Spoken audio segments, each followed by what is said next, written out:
Lord, thank you for today. Thank you for this day that you have given us and the ability for us to be able to do this podcast. Lord, I know there's a lot of people out there that are needing prayers. I ask all the time for me and for John Boy, if you ever need to give any of our blessedness, I guess you could call it, to anybody else, please do that. I know there's a lot of people out there that can definitely need it. And me and John Boy are strong soldiers, and we will always hold the line the best that we can. We will fall all the time. We do fail. That's why we need you. And there's a lot of people out there that also need you as well. Lord, thank you for forgiving us for all of our sins. And in Jesus' name I pray, amen. Amen. What is up, guys, and welcome back to the Rooted and Rising podcast. If you don't know who we are, this is Dylan, this is John, and that is the Yellow Jacket. If you saw in the last video, they've been going nuts, and we've been over here capping them in every way possible. 9 mil, waterboarding. I mean, we're just getting on. So if you see me jump, that's why. And I've lost him. And one tactical rule is you don't ever lose the enemy. But that's why I got John Boy. Thank you, all right.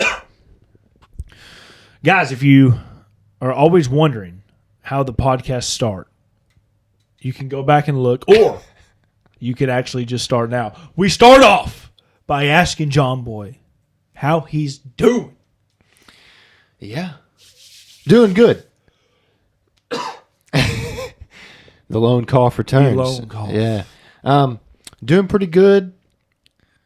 Things seem to be rocking and rolling in a good way, just as far as like work, life, hunting, all good stuff. Actually, earlier today, I was looking at some old hunting pictures from last year from my game cam, and I actually think it's the same buck. The same buck. From last season. He's back. So that means if we don't get him this season, he'll be a absolute unit come next year. Because he's already a legend. Oh, yeah, he's already Yeah. legendary. You have to be sure to like keep him tracked in your like vicinity. Mm-hmm. Like, don't let him leave. Your neighbor can't shoot this guy. Speaking of shooting things, hit that fat Yellow Jacket right behind you. Get up close because it is getting out of ammo. Oh, last time I had a flip-flop game. Here we go. You want to get him? Oh, he's got a brother up there too. Whoa. Whoa. I'm getting some backblast. If you see any leakage around here, guys, it's because got some on my face. they're going crazy right now. They're full of energy, high testosterone, sex drives through the roof. Look at that guy. Just on the wires. It's crazy. If y'all can see this, we are in combat right now. On the stand, too. All right. Oh, that's... Hopefully we're good. I don't have a napkin. We're going to find out what that's made of, I guess. All right. This is also a Zoom recording. Dude, around the dial, there's no way that's good. Hey, under... What a wild way to start the pod. Here. Oh, snap. Oh, snap. Try not to change any of our settings. Oh, no, but we're good. We're getting her dialed in. Our knobs might be moving a little bit, but other than that, we're locked in. Don't get more entertaining than that, guys. All right, but back to the buck. Yeah. And I'm easy about coming up with some kind of log. And I need it to be easy to fill out. But I'm thinking about being able to take and print off a bunch of papers where it's like whether or not I think it's a new deer or a previous deer, what kind of deer, and it'd be cool to be able to log like what I'm seeing. But I want the logbook only for when I'm in person. It doesn't account for any like data I'm logging on these cameras and stuff. And so I think that would be a really cool system. Maybe something I start working on. But yeah, I had a nice quick catch up with my brother who's been on the pod, and me and him just had a really quick, honest exchange. Right on. As far as the deer hunting goes. So if we're both hunting at the same time, you got dibs on this one. Well, not dibs on it, but I told him if it shows up, I'm gunning for it. What if it shows up for him, though? That's fine. But I'm just telling him, if we're both out there, and he was like, that's cool. He's like, but just know, he goes, that street goes both ways. Okay. He's like, if he shows up for me first, I'm like, I understand. Do you like the level of like competition in that, or because you're a competitive guy? Yeah. And I'm sure your brother is too. Oh, yeah. So there's some level of he better not get this, but there's also the level of, dude, I have to get this. So, I don't know. I've really been struggling with the competition idea, because at first, it was like I was so amped that I was like, yo, at all cost, whatever it takes. So I've been taking my 308 that I'm dialed in with out there. Right. So that I don't even, like, I need to be able to make that shot so fast that even another gun hunter in my, like, hunting my same area couldn't get him. That's how fast I need to be. Well, I know my holds out to distance. So, like, a lot of people I know like to dial. Oh, yeah, for sure. So imagine you just able to pull up and you just know, all right, I'm going to hold right here. Send it. Like, that's the level of competition I was at. But I've been thinking on it more and hunting more, and I just don't know if I would still be as excited if I don't get him with the bow. Interesting. So that's really been weighing on me heavy. Right. So what do? You carry both. Hey, can you bow hunt right now too? Yeah. Gotcha. So, quick disclaimer for anybody that doesn't know, you can hunt to the lowest form of weapon, as they call it. So, like, if it's modern gun, you can use anything else. But if it's alternative, you can't use modern gun, but you can still use a bow. So, like, because it's not as lethal or as powerful, as those other options. What about a crossbow? Same thing. Crossbow works during bow season. So, Those are cheaters. yeah. I don't hunt at all, guys. I just shoot guns. Even I'm a cheater sometimes, I feel like. After I talked to our buddy Nick at work, Yep. I'm about to start using my recurve, I think. You think? Oh, so you think the compound's cheating? Well, not necessarily, but I think it could be giving me. Do you carry the recurve with you? Not yet. Gotcha. I need to get some heavier limbs. I got it when I was younger, individual, and my dad had got it for me whenever I was a youngin'. So it's rated at like 35 pounds, which is like, that's the legal limit to shoot a deer with. Max or lowest? The smallest. Wow. So I would like to up that poundage. So currently, What's the average compound bow? in between 85, I think in between 65 and 85, depending on model. You can have anywhere in between there, because normally it's like a 20-pound range, I think, roughly. Yeah, most guys, I think, that I know are probably shooting in the 70s. I don't know a lot of people who are shooting 80-pound bows, just me personally, but that's pretty heavy. And then you got these freaks out here who have customs that are shooting like 90-pound bows, that's nuts. Oh, yeah. My dad had a bow one time, and I don't remember what the poundage was. I don't even think he knew, but I couldn't pull it back unless I was standing on it. Dang. Yeah. So I got my dad's old one. And, imagine if I let go of that thing and it just slapped my shins. I'd take the skin off. I'm literally holding it down with my feet, Yeah. and I'm yanking it up. I was so small. So maybe it wasn't as heavy as I thought it was, but dude, it definitely felt like it. Well, another one coming in the war zone right now. Yo, chill, G, chill. I'll just keep this thing on deck for next time. But either What about way, the gun? no, we don't need all that. But no, I inherited his bow, and so I went and had it tuned for me, and we're shooting at 65 pounds right now. So I'd like to step my recurve up to somewhere similar to that, or I might just get a new recurve bow altogether. Right. Because I've got a problem. You when you're hunting, Yeah. what's about the average time you spend in a deer stand? Realistically, right now, with the type of hunting that I like to do, and what I enjoy about hunting is I can be the guy who's outside the box, because I've done that with other things in my life, and that's the kind of guys that I like to listen and learn from.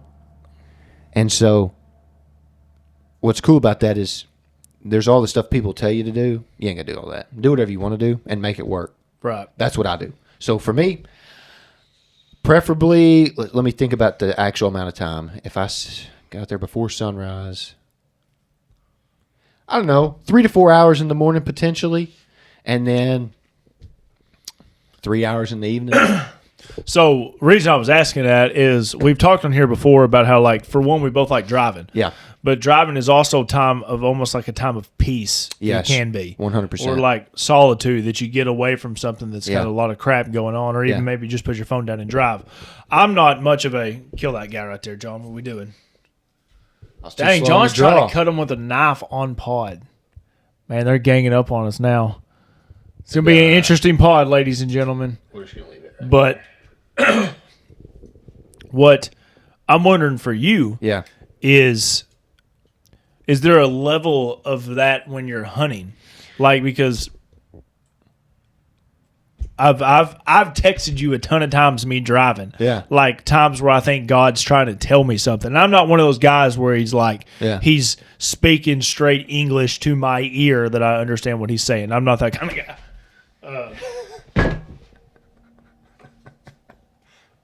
Thank you, Lord, for protecting me. But I'm anxious to see what's the different feeling between you hunting and you driving. So it depends. The other day, I sat out there longer than I normally would. I probably sat 6 hours straight. And that was more relaxed. That was probably one of my most relaxed hunts I've ever done. And that was closer to like whenever I go for a drive. Reason being is when I'm hunting, like I was listening to a guy today, I can't remember his name, but he's like a legend in the space. I'm kind of new to the hunting people and all that.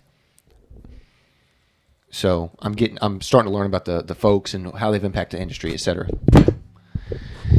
It's gonna be a wild episode. Crazy pod, ladies and gentlemen. But like for me, I do have moments where like I feel more connected, even on my more serious hunts. But it's similar to what that guy was saying. He goes out there with the intentions to kill something. Mm-hmm. So there's a lot of guys who go out there, and it's fine. I'm not, just like he said, I'm not throwing shade at him. I'm glad. I'm glad you're out in the woods. I'm glad you're out enjoying the outdoors. And I'm glad that you're actually, however people like it or not, putting money back into like the game and fish to help with regulation and whatnot of the animals. So no problem with that at all. But I have a goal when I go out there, and I like to hunt with the expectations that I'm going to see a deer every time. Good kill. But I go out there with the expectations that I'm going to see one of these monster bucks I'm after, or a big doe. You know, that's the level of expectation I show up with. So, not to say that it always works out for me either. Like, obviously it doesn't. But most of the time I'm super locked in. I'm super, like, aware. And I don't have as much time to clock out. I know that sounds bad, but like when I'm driving and it's more peaceful and I can put some music on or not have music on, and I can really just focus on, the road ahead of me, and I just get there, whatever. It's a lot more. It takes up a lot more of my brain power. So I do have moments every once in a while where, like, especially in my tree stand, when I'll look and I can see rolling hills off to my left, above the trees, and I'm like, man, and the sunset will be just perfect. But then I got to lock back in, because these animals, for people that don't know, are so quiet. Deer moving in the woods, buddy. The woods right next to where I hunt, it's separated by a road, but the woods to my right, Right. full of leaves right now. A lot of hardwood trees, a lot of leaves on the ground. Crunchiest woods I've been in a while. I went in there the other day just to do a little, I sat on the ground, did a little sit. A little recon. Yeah. Well, and just, if a deer shows up, Right. cool. But so loud, but these animals are so quiet. So it takes so much more of my focus, really looking and hunting for these animals. And it's more for me as far as like the peace and the connection of it is after I accomplish. Like when I get one and I get my hands on it, that's the big thing for me. Is once I can get a hold of it, man, I like to stop right then and give thanks to the Lord, say a little prayer, and just really show how grateful I am for not only the animal, but the opportunity and what it took to get to that point, et cetera, et cetera. And then after, whenever I'm doing the process of cleaning it, taking it, because I take the meat off the bone and I take it to my friend who actually lives not far from here. Right. And he'll turn it into, whatever for me. Pig meat. Anything but a deer. Just kidding. But he, that's when I feel more connected as far as like my hunting process is once it's said and done. Because before that, I've got so much like focus towards the task at hand. Whereas driving is more passive. Right. So something I'm curious about with like you guys, because I don't have this. Yeah. What is the thing that drives you to like wake up every morning and continue to do it? Because it's like, I think of me with like the gym. Yeah. But there's not days where I want to go to the gym, but I still do it. And that's not on a level of I want to then. It's on a level of discipline. Yeah. What is it that same sort of thing when you're hunting, or is it a different level? Because I'm not doing anything at the gym that I'm going to see instant success on. Right. When there is a chance that you could see that when you're hunting. Because I've been so fortunate to have some decent success these first 2 years, really seriously being out there and like trying hard. And this year's been insane, actually. I got way too relaxed, I think, because I was able to get that early buck hunt and get one done, which everybody was like blown away by. And it's hard, actually, to keep that motivation sometimes, for me personally. Just because I'm not down bad. Like, my family's not down bad. We all have jobs. We're all employed. We're making decent for ourselves. Not to say that beef isn't high right now. It's high. Right. But this is a privilege. But it's more of a something I want to do. This is more of a sport for me. This is more of a hobby for me than a way of life. Like, I'm not counting on these deer for me and my family to eat. So I think that kind of separates me out, because there's some people who I don't think they need the meat either, but they have it in their mind that this is how I want to feed my family. Not how they are going to have to, but how they want to feed them. Yeah.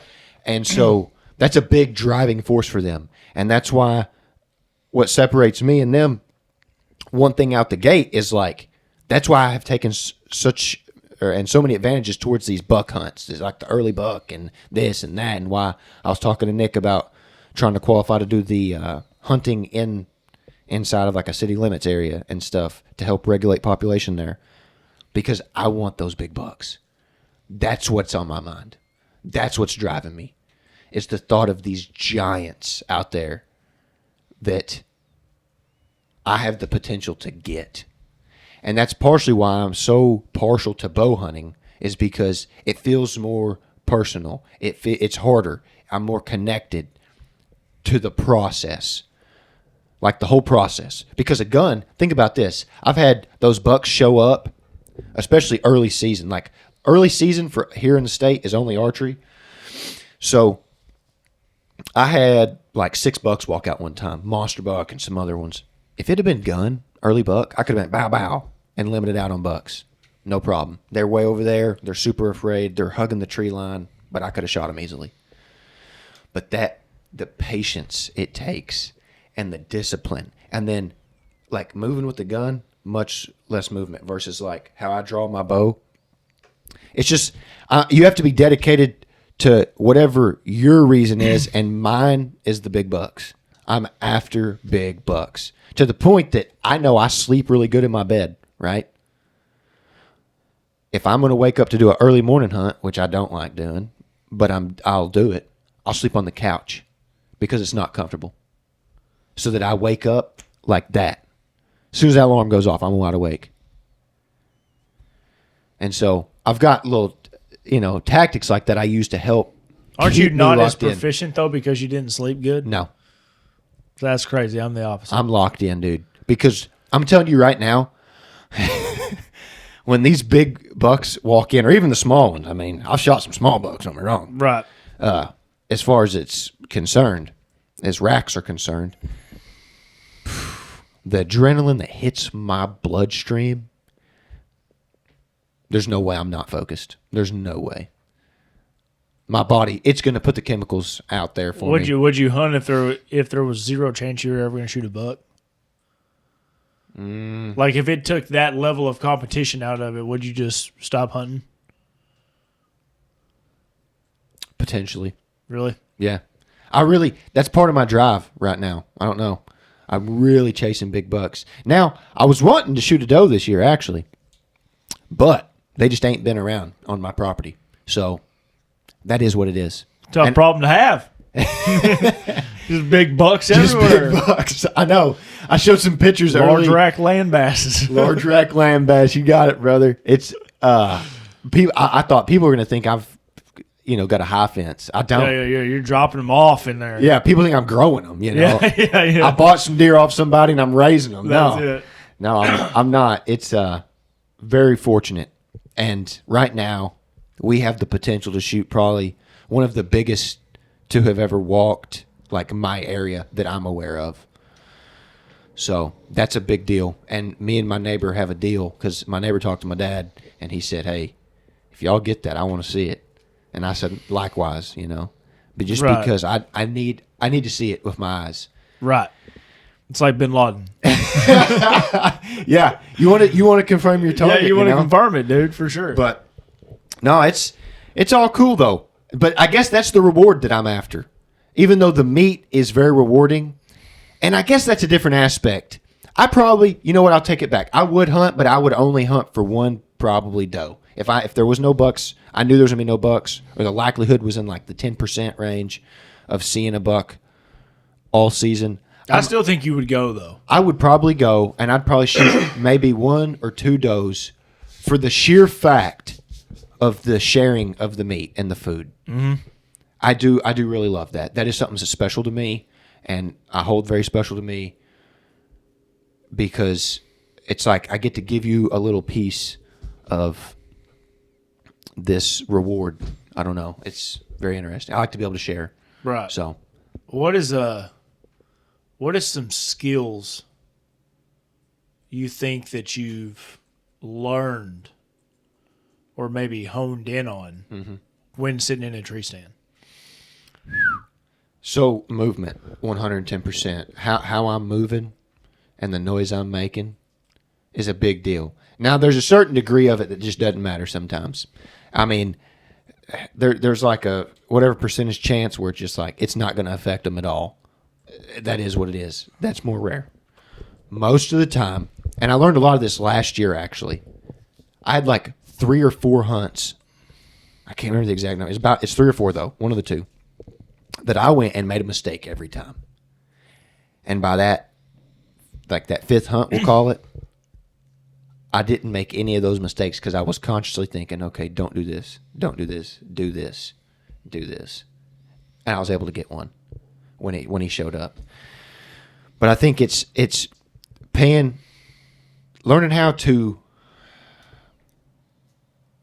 calm my mind down. I've got such an ADHD brain, and I listened to a guy today who actually told me something as far as deer hunting goes for him that made me feel awesome. It'll give me something in my brain to do while I'm out there scanning for deer. But it's taught me how to calm down and really be patient, move slow, don't make quick. I'm out there, I'm scanning, moving real slow, showing a lot of patience, showing a lot of discipline in the fact of like, even I guess that buck this year when he came in, dude, it teaches you about discipline as well. Like your heart starts racing. You get amped up. You got adrenaline pumping through your body. I mean, you're shaking potentially. My skin likes to like crawl when I get super jacked like that. But I just had to sit there. Hand on the bow, hand on the release, which was connected to my string. And I just waited and waited and waited and waited as he walked. It felt like it took forever because he was walking real slow in. And he got in close. And he never would turn broadside to me, which is super aggravating, okay? Because broadside, you know what I'm talking about? Yeah. And so it's teaching me patience as well. To the point that I one of them ran off. First day, ran off. Because he never would turn broadside. And I was just being patient, waiting for it. And he never did, and he ran off. But it's also teaching me a little bit more about taking risk. I know how good I am. I shoot hundreds of arrows in preparation, okay, to really be dialed in. I know what I can do. I know what the bow can do. I've range finded all this stuff. I even shoot from my stand, which some people tell me is crazy. I like to know what things are going to do when I'm there, what they're going to look like, because elevation changes trajectory. The same thing for guns, because the distance becomes different. Right. It's not straight line. Well, it taught me to also be bold. So the second day, one showed up, did the exact same thing, wouldn't turn broadside. And so I thought to myself, all right, John, you know what to do. And I just made it happen, luckily. So So I guess I should probably summarize. Patience, some discipline, and then being able to learn and then take that calculated risk the next time. you said something that I'm always interested in, and I like hearing people say this, but I'm interested in how you got there. You started that whole paragraph, whatever you just did, with, I know what I'm good at. Yeah. When did you realize that? Because there's a lot of people out here in tons of different scenarios. It could be whatever. It could be playing sports, talking to girls, their career, to where they're like, I don't know if I'm good at this. But there's a comfort in when you can finally say, I know what I am good at, though. Well, so it started with fishing for me. Going in for the other kill. I bet you I could kill him off of a flick. Shh. Go for it.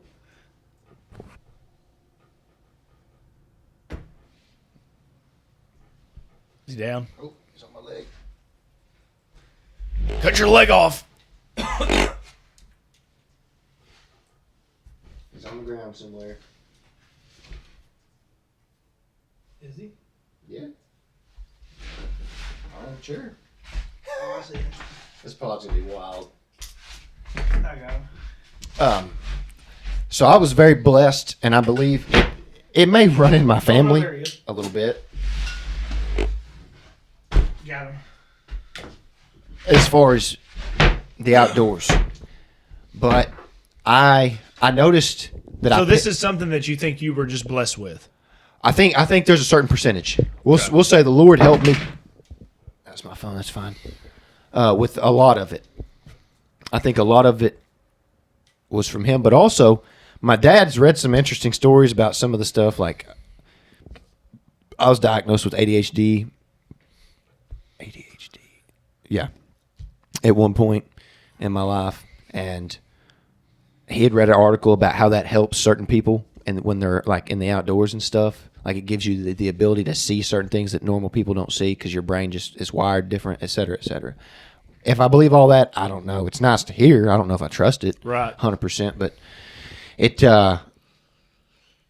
I've just always noticed that I've got a knack for it, and I've always loved the outdoors, and so I've dedicated lots of time, and I've been outside a lot, and even before being a hunter, just going out and looking for animals. I just wanted to see them. I love animals, and I love witnessing them in their environment, and I like this idea that we're on the same playing field when I'm out there. I like the idea that me and it, we're walking the same ground.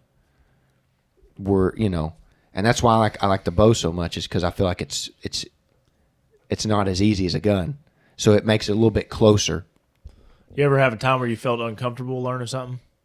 hunting wise? Hunting or wise? you were with somebody? Or? Yeah. No, at first, when I first started hunting with my dad years ago, started going with him, gun hunting from a blind, I wasn't super comfortable with the idea of shooting an animal yet. It was unsettling to me. I didn't like it, not in the slightest. Fast forward a few years or several years to me starting to fish more and more and more, and to the point where I was doing it like competitively and stuff. And it was like I picked up on it super quick. Picked up on what? Fishing. Anything and everything fishing. Okay. I was learning at like an expedited rate.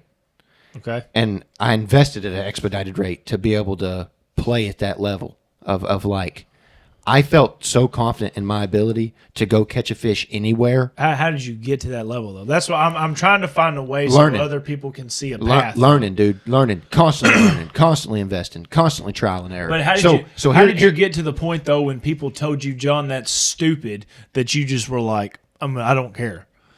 Because you knew you were good at it. Well, okay. So it's like for me, when going in the gym at first, you look like an idiot. Right. Wrong. You think you look like an idiot. Right. Nobody cares. So, yeah. And there's a period of time that I had to work on different things to get to the point now. You have him on there? He was on my leg. Did you get him? Oh, yep, right there. All right, we get it. He was up my pants leg, though, G. That's why we had to. Thank you. All right. But, all right. So, yeah, I remember when I felt like I didn't know enough. And I felt like... Another one? Yeah. There's two. All right, we're good. And I wonder if I should actually just look under there and see if there's not a nest right over there. No? but Dude, I'm gonna love watching this podcast. This pod's gonna be ignorant. It's gonna be awesome. But I remember going through all that, and I remember like having like not really like expensive baits, and like being embarrassed. So like I would tie it on real quick and get it cast out in the water so nobody could see what I was using. Which ironically, once you get so far along, you do that so that people don't see what you're using because you do know what you're doing. It's funny how that transition works, but I can remember starting off with a fishing pole, dude, that like came from Walmart. It was my dad's ugly stick. I think he bought early 2000s, maybe the late 90s. I want you to think about this for a second. All right? And I had a Walmart reel. And I went to fish a tournament. This is when I really started getting deep. And I tried catching a 3-pound smallmouth, and the gears inside were slipping and grinding because it was so cheap trying to catch this fish. And I ended up landing it. It was awesome. I got people, or no, it was not. No, yeah, so I caught that one. I also caught a huge largemouth. And people were shocked when there was a no-name team first year. And then out of the no-name team, the guy who didn't have, like, no equipment, I had, like, nothing compared to these other guys. Nothing. Showed up and caught one of the biggest fish of the day. That was an eye-opening point for me as a learner because I'd been fishing up until that point. But then when I actually went and I'm standing on a dock with 120 guys and everybody's looking at me like, how did this guy who we've never met and has got like ragtag gear that I've like piecemealed together, how is he like in one of the highest ranks for the tournament for the day, right? It's because you don't technically have to have all the craziest stuff, okay? You have to know how to catch them. Luckily, I had a mentor the day before, a dude who's been fishing, I don't even know how long, probably almost his whole life. Dude's a beast. He taught me and gave me some baits. And he said, all right, this is what I want you to do tomorrow. And that's all I did. It was exactly what he said. And what I learned from that was, okay, there's guys like him out there. I need to find somebody who I can learn from and start doing the stuff that they're telling me until I understand how to make it work. Because if they're showing me that it works and I'm doing it and it ain't working, then I'm doing something wrong. All right? And I've got to do this just at a like I was fishing so much, and I cared about it so much that nobody could have told me anything to change my mind, because that was one of the only things on my mind. After the point of having the success on the dog. Yeah, after having like a revelation of like, man, I can do this. like, oh, I thought anybody could do this. Like, I was thinking this tournament stuff. Right. Like I was okay at fishing. I wasn't like insane. I was okay though. I was decent fisherman. Because I'd had some experience prior to this, but never with bass, really. But then I went and I did that, and I look and I'm like, yo, there's guys here with probably, let's just throw out a number. Let's say $350,000 worth of like boat and equipment.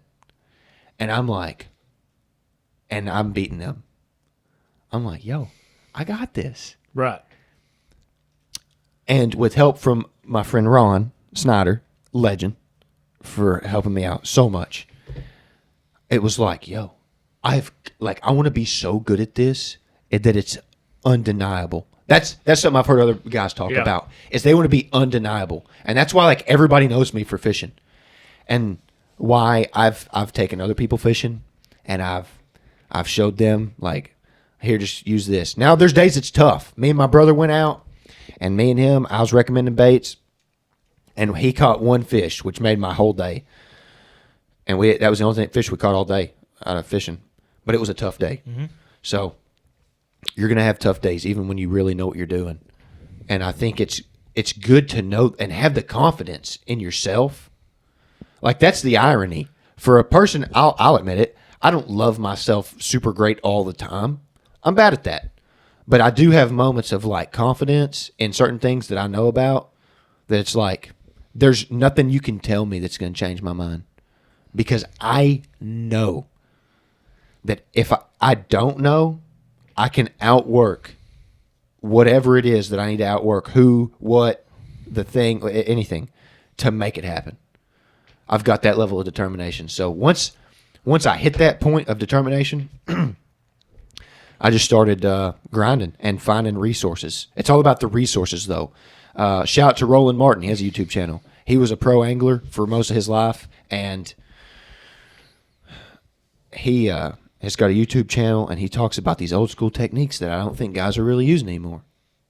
Everybody's worried about the hot new bait and the hot new thing that they're doing. And like swim baits was real big just a couple years ago whenever I was starting to trail off of fishing. And I was watching about how to catch them on a worm, you know.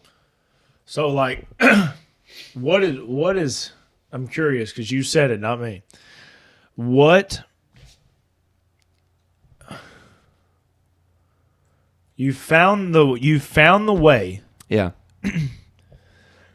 to get to where you're confident in this one level of whatever it is, whether it be fishing, whether it be hunting, whatever. Yeah. How can you take those same steps to where you love yourself? I don't know. I'm gonna have to see, because I think there's a level of this that I was trying to find a way to bring this whole conversation back into how we can also be able to bring this same level of drive, discipline, whatever you want to call it, when it comes to getting closer to Jesus. But Jesus is part of everything that we do, which is also why it's interesting for if you know this plan works, and you know you could end up here, and this is a hard plan because this means you got to find faith in yourself, right? How do you get there? Man, I don't know. That's tough because I've actually had moments of just insane drive to move closer to Jesus. But what about insane drive to love yourself? Well, that one, I don't know, because I think there's got to be a correlation, because you know Jesus loves you no matter what. I think I got to figure out the driving factor. That I still don't have, I just think 100% pinned down. I think I might have used to, and I think we've just gotten further. What do you used to think it was? And further away from it. I don't know. I think I used to have more like value, or I would give myself more value based off of the idea that people need me, and me being very much a a helper. I've always wanted to be a helper. I've always liked being somebody that like helps people, as well as I get energy from doing helpful things, as well as just like, I'm trying to think of what the right word is. Because not people pleaser, but it's similar, I guess you would say. But I feed off of a lot of other people's energy. That's one of my main things, dude. When I recognized at one point in my life that there's a lot of people that don't need me, I'm just not like realistically, they don't need me. Yeah. That is whenever it was like, well, then what? Then it was like, I don't know, like, why? Like, what's all this self-love business? Like, I'm finding a hard time how you're correlating that. Well, it's because it's self. It doesn't matter. Right. Like it's self, not others. Right, but me interacting with these other people and doing things with them, for them, alongside them, made me like who I am. And so it was very much tied to why is there a reason not to like you if you just can't do that? You're never going to be able to play NBA, brother. Right. Okay. It's just what it is. Right. There's no reason to carry over a hate within yourself because I can't play NBA. If there's people that don't want your help, I mean, then I don't think that should be built onto the same the base of I love myself. Right, but that's just, I mean, that's if you view something in a certain light for so long. What do you mean by that though? Like, what does that mean? Like, let's say for 15 years, I hunt, and what brings me value from hunting is hunting big bucks and sharing the meat with my friends and family. Right. And us getting, enjoying the food together. Then. But if you had and then I lose that. I lose that drive. Well, no. What if they just told you, John, you don't have to bring your meat for us anymore, dude. Just go hunt for you. Right. You would still do it because I think you do find joy in that. Right. And there's a level of, hey, I love myself when I killed this deer right here because now that this is God's given you the ability to be able to do this. And he's telling you right now, he's like, dude, you're one of mine. This is yours. Right. I understand that. But there's also a level of like, so I've always tried to fight the idea of being too proud of anything. Yeah, absolutely. I'm with you. So, but there's a part where that becomes like, I think, unhealthy. So in competition with this idea that, I fed off of a lot of other people, and that's where I was building up this idea of what made me a good or a worthy person in my mind. You also have this idea that I never let myself get too high on the hog. Right. Absolutely. Well, at a certain point though, you do have to try to give yourself props. Yeah, for sure. But being high on the hog does not mean I can't sit back and say I do love myself. I'm a good person. Right. There's no way that's saying you did a good job. Yeah, for sure. But I'm very much, I think, an extremist, and so I take everything to the extreme. Right. I can't help myself. Right. And so I did the same thing with that. It's to the point where it's like I shouldn't be proud of it. I need to do something more, and it's this continuous seeking for something bigger, something better, something more. That left this spot where it's like, well, you're not proud of anything realistically. You do have moments, but they're quick. You try not to let them get to you. You're like, all right, good job now, and then get over that, and get the next one. Yeah, I don't think there's anything wrong with that. I mean, because you are getting driven to something else. Right. We are here to try to make the world better and bring people to Jesus. That's the only two reasons in mankind's here. Yeah. So I get that part. The part that I just struggle with is even in the times that you do good and you know you need to push yourself forward, it feels like there's something that's holding you back from really being able to say, hey, I did a good job. This means I'm good at this. But you've achieved that in hunting and fishing. Mm-hmm. So you can definitely achieve it. Right. And God's telling you to achieve it. Because I think if God was sitting across the table and God was like, do you love me? And you would be like, absolutely, dude, Right. all the time. Right. And Jesus was like, but do you love yourself? Because I love you more than that. Right. And you have to sit there and be like, dude, I don't know. I would much rather actually be in the don't know camp than be in the I don't camp.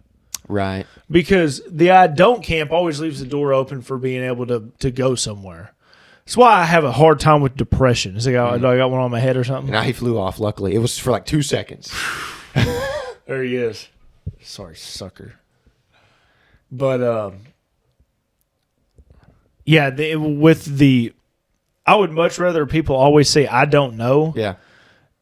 Unless they're lying. Just don't say I don't know if you really do know. Right. But I think there's something. I think he's trying to pull you. Really, I think he's trying to grab you by the collar. He's like, John, you're doing so much now. You would do so much more if you loved yourself. Now we can't comprehend that because we don't know what that means. We feel like we're barely doing anything right now. Like we're just trying to make it to the next day. Right. So we don't even know what that means. Yeah. But I think, me personally, when you do fishing and when you do hunting and everything, God's also there next to you, dude. It's like pointing at you like, dude, you're doing this. And you know you're good at it. And sit back and tell yourself you're good at it and be happy for what you can do. Right. And then, but that's the same base level. And luckily, our plan is the Bible. Now, it's not easy to read for me. Right. So there's definitely a lot of that that's going on in there. But just like we have a game plan, or you had a game plan for hunting, which then built the confidence for you to say, I'm good at this. Yeah. We have the Bible. Mm-hmm. The only hardest part about ours is we're trying to live up to a man that never did anything wrong. In reality, God does not actually tell us to do that. He does not say, try to be Jesus, because we can't. No, he says to follow Christ. That's right. Not be him. That's right. Yeah. There's not two leaders in this on this podium. There's one. Right. And we're behind him, not second or third. Like you're not even competing. No. You're just behind him. Yeah. And that's a hard thing to follow, but with me having a kid, one of the biggest things I try to keep in mind is two different things.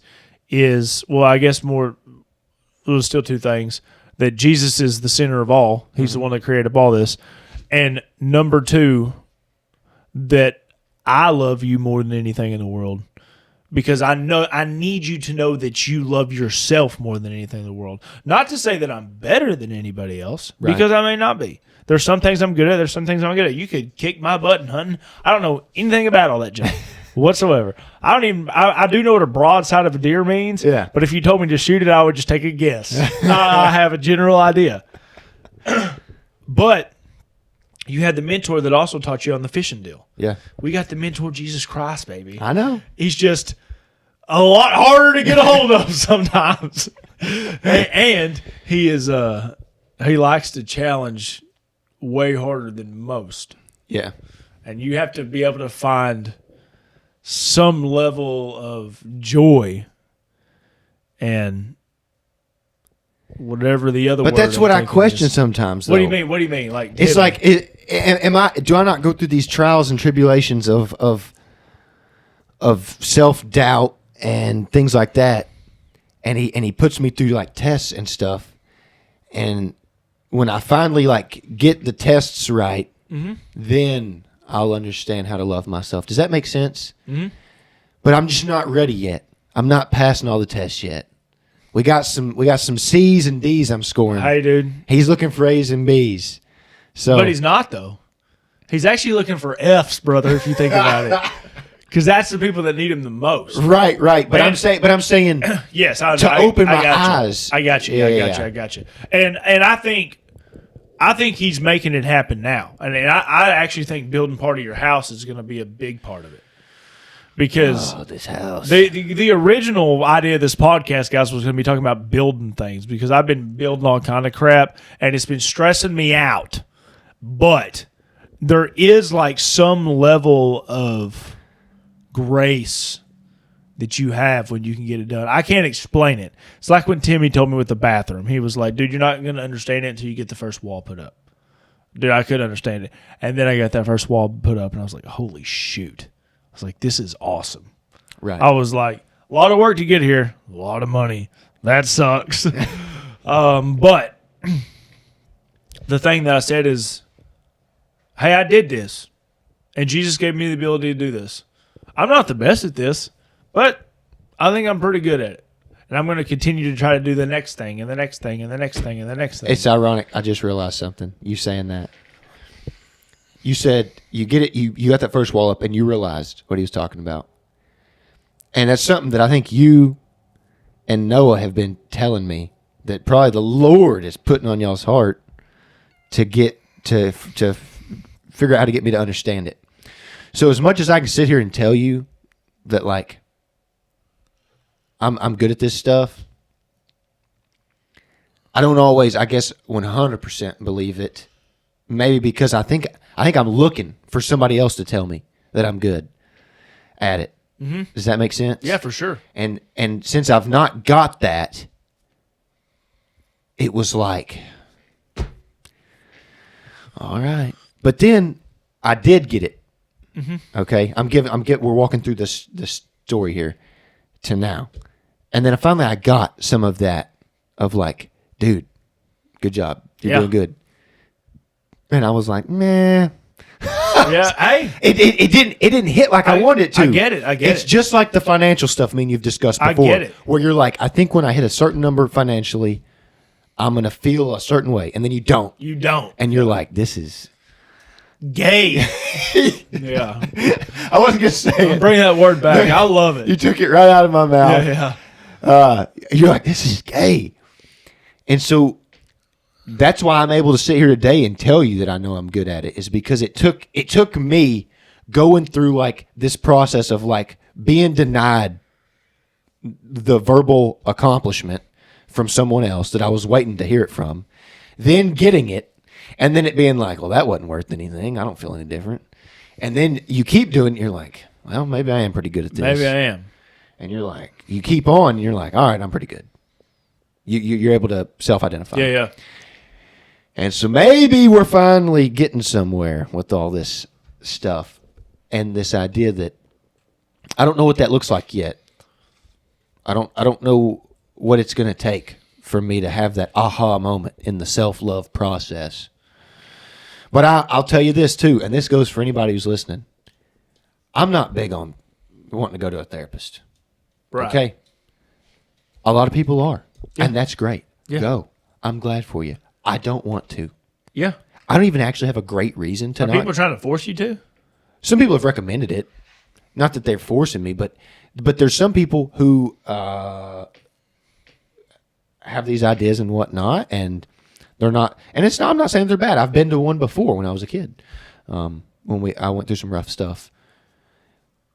But currently, it just doesn't feel good. I do a lot of things off the feeling. I do a lot of things off my gut, folks. And so, if for some reason you feel like you don't want to go, and you have like you're a person who trusts your gut. If you're somebody who just doesn't want to go, and everybody's saying you need help, you might look into it. Not everybody's telling me that. I had a couple of people. Well, yeah. Look at the people at the people that's almost your therapist already. Then ask them if you need to go to one. Well, right. If I have support circles, absolutely. But I also trust my gut, and so to the people who've told me that, it's like, and they ask me, well, like, why don't you not go? Because I don't want to. It doesn't feel like the thing I need to do, and I do a lot of things off feel, and it's done me really good. Right. I am living a great life based off of that. A lot of it I think the Lord helps me with. Shout out to Him. I'm very fortunate in that area. But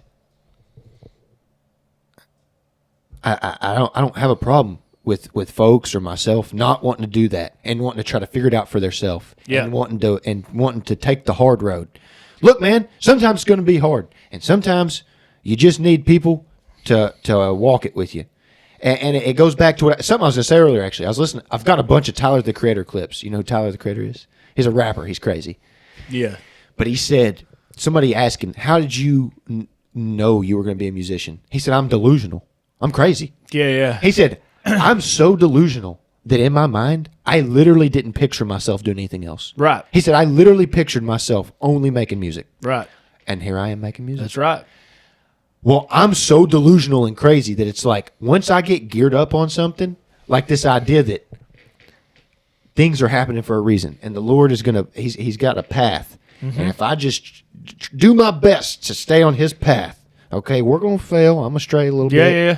But if I do my best to stay on it, even though it may be hard at times, and I ride it out with the folks that he has blessed me to have, right, it'll be all right.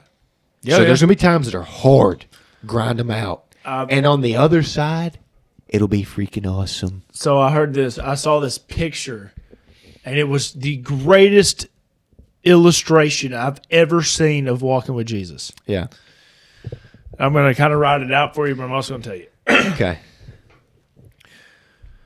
Everybody has a different picture in their head when they say, I'm on the path, and I hope it's on the right path. Yeah. Jesus. And anytime you say path, you think of tons of different things, whether it's the Wizard of Oz, the little path that she runs on. The Yellow Brick Road. The yellow Willy Wonka, the little path they follow through the whole thing or everything like that. Yeah. Well, I don't think people realize, and I'm just now realizing this like over the span of a couple weeks. When you look at that, everybody says, and I say it as well, and I'm not critiquing you go ahead. because I say the same thing. I will stray off the path of Jesus. I now believe you are going to fall a ton of times. Yeah. But I think everybody's so convinced that the path's this when the path's actually this. The path is you walking through a field, and you may go in circles, but when you're with Jesus, you're still in the gates. Right. You're not. If you're not, you're on a totally different path, bro. You're on a path to nowhere, Right. essentially. Right. But I think what people don't understand is the path's a lot bigger than you think. Right. That doesn't mean that you can just do stuff and be like, oh, he'll forgive me later about this and all this Right. other stuff. Don't Right. try to do that. But we're all going to fall. And if you're in this field sometimes doing crop circles for a couple hours, you're still in the fence. Yeah. And the fence is a lot bigger than you think because we're talking about the biggest man in the world. Yeah. So I saw that picture and I thought, holy shoot. I was like, I'm not walking on a yellow brick path that's only 5 foot wide. And when I fail, I fall off this path and I got to go to the back and walk on it again. No, I'm on the biggest path in the world. Yeah. Sometimes doing circles, if not accidentally walking backwards. But I'm still on that path if I got him on my side, dude. Yeah. And that blew my mind thinking about it that way. Because I've never thought about a path. Well, I look at a road and it's a 2-lane road. It's going that way and it's going that way. And so you're like, you're either going the right way or you're going the wrong way. Yeah. Well, just look at it like you're in a 4-lane road, brother, and you might be in the right side going a little slower than the others. And that's cool. I mean, it doesn't matter. I never visualized it like that. I've never either, dude. And I saw that picture and I thought, holy crap. Because it's I was funny, like- like everything he was illustrating made sense, right? And you're talking about it. And I'm thinking in my mind, yeah, that sounds like my path. Like how I picture it. Yeah. You know, I'm walking on this little tiny, like a path, Yeah. you know, and made out of pavers or whatever.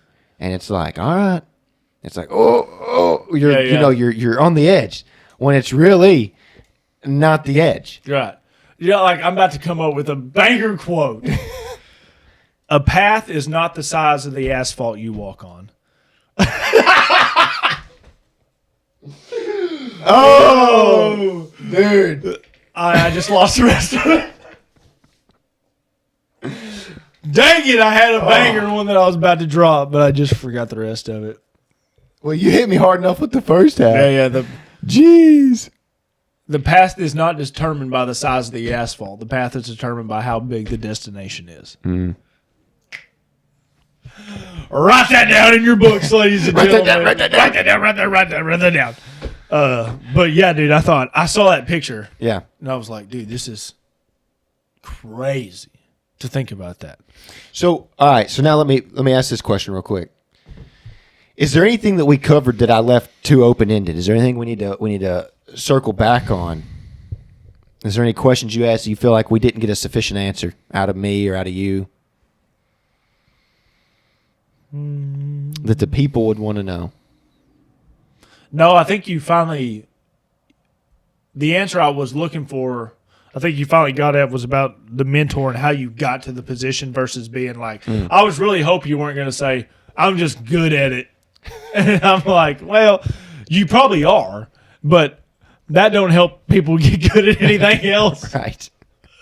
So no, I think we touched it all pretty good. Good. I think it was a nice chaotic podcast. Oh, it was insane. We got the energy. It's pitch black outside, and it's not only was our conversation absolutely wild today. Yeah. Like this is very off the wall. I didn't expect you to go this route with this one. I didn't either. We literally talked 5 minutes before this, and we were like, "We're going to talk about this," and then it always has great conversations. This is why it's always important to me and for the people listening to ask you how your day is. Because there may be tidbits in just that statement that could lead to a fantastic conversation. Right. And it did today while getting chased by hornets. Yeah, and that's what I was about to say. And then we had actual wild activities going on. Right. We stayed through it the whole time. There's another one coming in about to dive bomb us. But with all that being said, John, do you have anything to leave the people with? Yo, I do got something. And this is... Check, 1, 2. 1, 2, 1, 2. This one, I think, is important to leave the folks with today. We had Friendsgiving a few days ago. Facts. And the joy I got out of that. So they call it many things. People still call it many things. Call it your tribe. Call it your friends. Call it your family. Call it your group of people. Mm-hmm. Call it associates. I don't care what you call it, but find yours, okay? And if you're not having good luck finding a group, make a group. Boom. There's a revelation for you. Not everybody needs one, but I think a lot of people do. Oh, yeah. I think the percentage of people that don't need a good foundation of humans, folks, to be acquainted with, friends with, family with, whatever you want to call it. I think that's a small percentage of people who don't need one. Most people need one. Right. And so, and even if you have a family, like even if like when I say family, you have a wife and kids or a mom and a dad, have more family, have a bigger family. Like work to make these things as big and as grand. Like you talked about, as far as like, I don't know if we talked about it on here or if you talked about it before the pod, but building community. Yeah. Do that. That's your own little community. If you don't realize that, then realize it, please, because it was so awesome. No, it's the coolest thing ever. And I thought about it when I first arrived, and as people started showing up, and I thought, dang, so-and-so's not going to make it today. So-and-so's not going to make it today. Whatever, yada, yada, yada, right? I forgot all about that. And we talked to them in the chat anyways. And they were good because you know what? They were with another one of their tribes or another one of their groups having a good time. And I'm happy for them for that. And I'm happy that we got together and had ours. Mm-hmm. So what I'm getting at is go have a good Thanksgiving. Go have a good Friendsgiving. Oh, yeah. Build you. That's right. Build you a community. Yeah, for sure. Okay? And nobody said it would be easy. No. There's going to be moments where you're going to be uncomfortable. There's going to be moments when other people are going to be uncomfortable. I had some just the other day at ours. I'm not a person who's super. Yeah, there's going to be times where you get interrupted, and there's going to be times where you interrupt people, and there's going to be a lot of stuff. But realize this, especially. Yeah. I'm calling them out, John. the Christians. Oh, call them out. We're asked not to judge. It's hard. It's hard. Trust me. It's hard. But no matter how many times one of my friends do something that's dumb, Oh, yeah. no matter how many times I get interrupted by one of them, I love these people to the end because I know they're good people. 100%. And not every one of them's going to run in a building on fire like John will. Massad Sam, I know it. Shout out to Sam. But I got it. Yeah. But there's still people that do care about you. Yeah. They do. Yeah. Not all the time. Don't get upset about that. Right. You're not the center of their world, but you're part of their world and they're part of yours. Yeah. And it's the coolest thing ever when you can all gather and talk about whatever it is. Yeah. It doesn't matter. There was 10 jillion conversations that have yesterday. I don't remember hardly any of them. And I don't even drink alcohol, guys. I'm just old. But but I remember seeing you smile. Yeah. I remember seeing Boss smile. I remember seeing Christina smile, Cammie smile, Cody smile, Bradley smile, Haley smile, Earl smile. I mean, every one of them. I can name every person there. Yeah. And it's the coolest thing ever. Yeah. And I pray that some people can find something like that. 100%. Because John Boy said it earlier. You may not need a therapist. You just need a bigger family. Yeah. Meaning not just your brother and your sister, your mom and your dad. Not whoever was born Yes. with you or whatever. You know. Absolutely. So to that, guys, we're going to shoot this 9mm in here a couple times, and we're going to – just kidding. Hope y'all like the Hectic podcast. Well, this was a good conversation while also getting chased by hornets at the same time. Like John Boy said, go out there, have a great Thanksgiving. Yes. It's going to be a cool day tomorrow, and even if it sucks for you, it can get better, I promise. 100%. That's all with love, guys. Yep. We are out of here. Out. Later.